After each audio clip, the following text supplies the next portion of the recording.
Today's reading comes from Mark's Gospel, and it is from chapter 8, the midpoint of Mark's Gospel. And it's a passage of Jesus' first teaching about what's going to happen, his suffering and his death.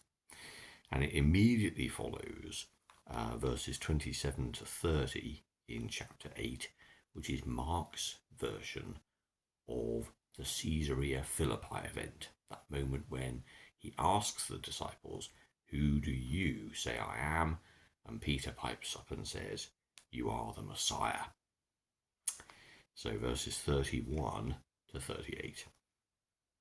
Then Jesus began to teach his disciples, "The Son of Man must suffer much and be rejected by the elders, the chief priests, and the teachers of the law. He will be put to death. But 3 days later, he will rise to life." He made this very clear to them. So Peter took him aside and began to rebuke him.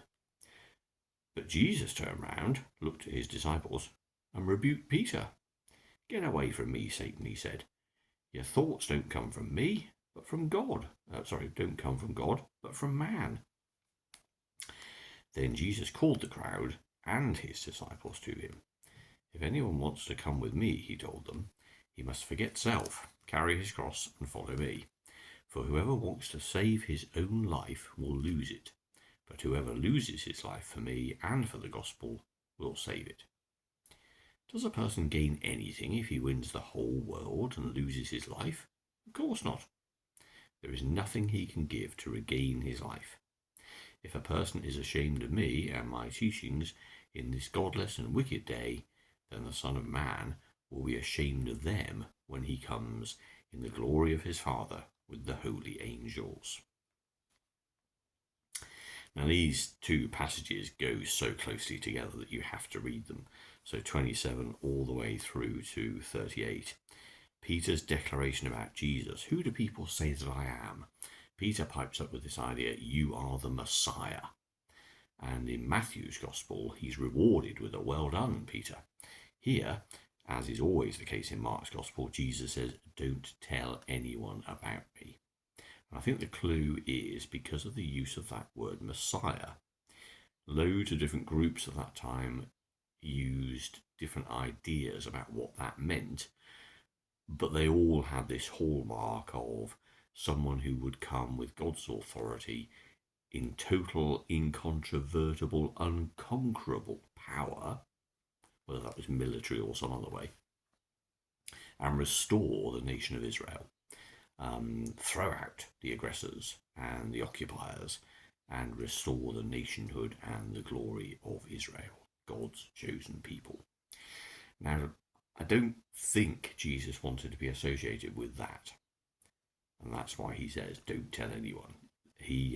The word that says, "Don't tell anyone," is the same word which is later translated in the Gospels as rebuke. He sternly, tells them, "Look, don't say that, don't mention that, that's dangerous." And you can imagine the way in which we all look at some words and they're just so freighted with meaning that the minute they're attached to somebody, that sticks. And people have, yeah, I know who that person is and what they're about. And that isn't what Jesus is about at all. He hasn't come to do that thing.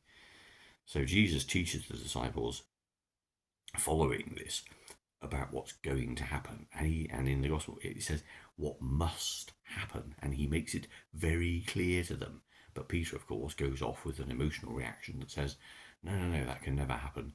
And it would be terribly distressing to imagine that. Yes, from human terms. So again, we get that sense of Jesus is rebuking Peter and says to the crowd and the disciples, "Look, you have your own views about how you think things should pan out.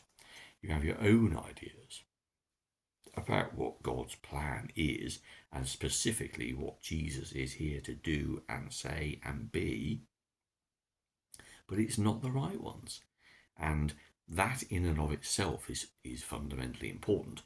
But what's even more important is that sense of somebody approaching the things of the world and creation and its people and thinking that they know best. that they, in their own cell of awareness, understand what is the big picture. And that's lunacy, obviously. Of course, our own view of reality is uttermost. What we experience as individual human beings is the thing that all our senses are receiving, all the things our brain is processing. Of course, to us, it's absolutely the truth. Truth defined by, subjectively to us, it feels right, it makes sense, it's logical. But in an absolute world, when everybody else is doing exactly the same thing, that holds very little sway. And that's from a philosophical point of view. And the idea of reality that we each possess is, of course, also pretty subjective. And in the world of quantum physics, these things are explored, and the mysteries of what actually happens at the tiniest of levels, let alone at the largest of levels, is just unseeable, literally unseeable and unknowable. That's not to say that things shrouded in mystery must be of God, but they do explain and make sure that we understand that when we talk about truth and reality and fact, it's rather illusionary. The fact that we can exist in the big world and everything seems to be fine and obeys Newtonian mechanics, and we can touch things and feel things and say that's hard, that's soft, that is what it is only true at that level.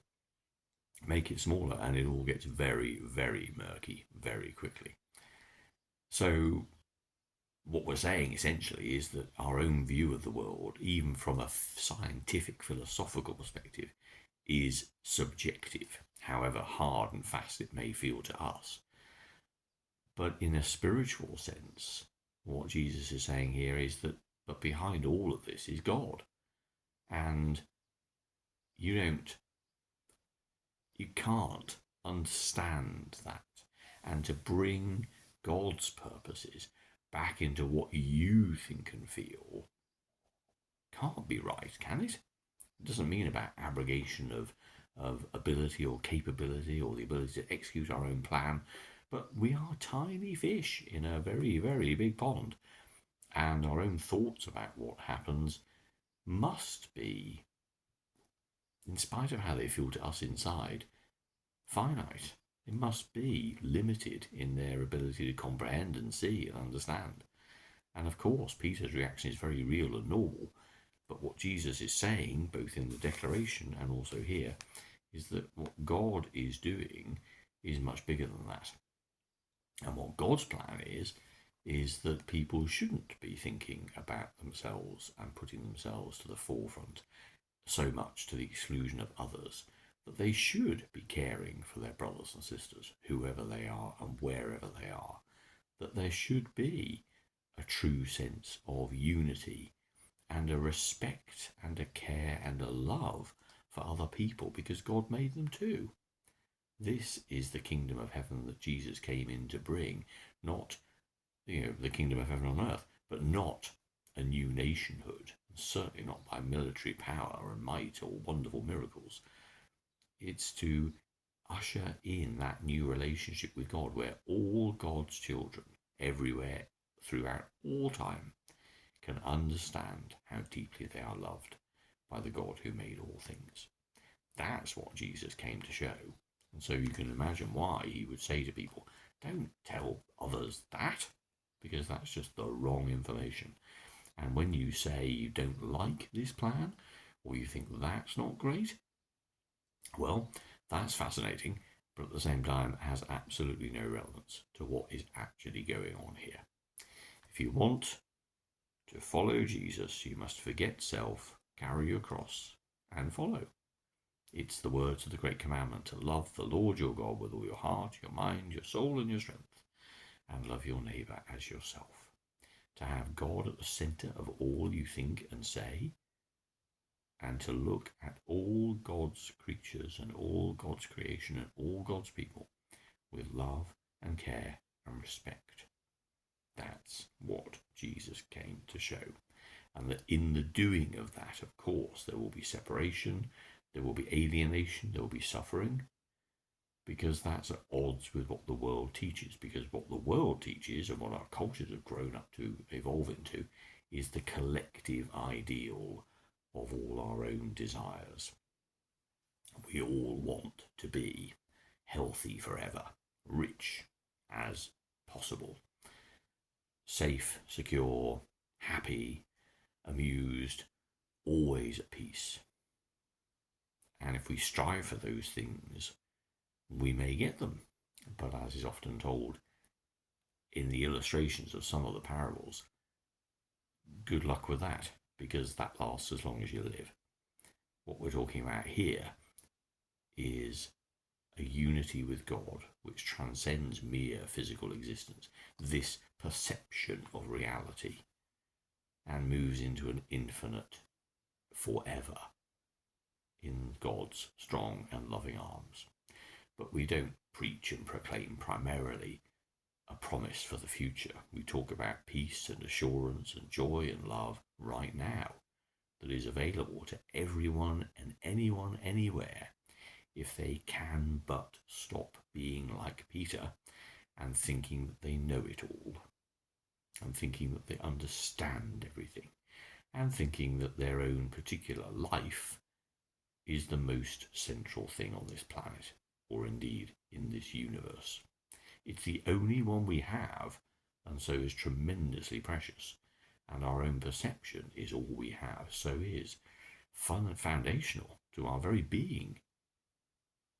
But it's not everything. And that's the difference. Jesus came to show that God comes back, well, not comes back, but God is always and has always been available to us. And if we can open our eyes and see it, then we can truly be at peace and come home. It may not look like peace and coming home to the world, but to us, to know that glory in our hearts is to be free indeed.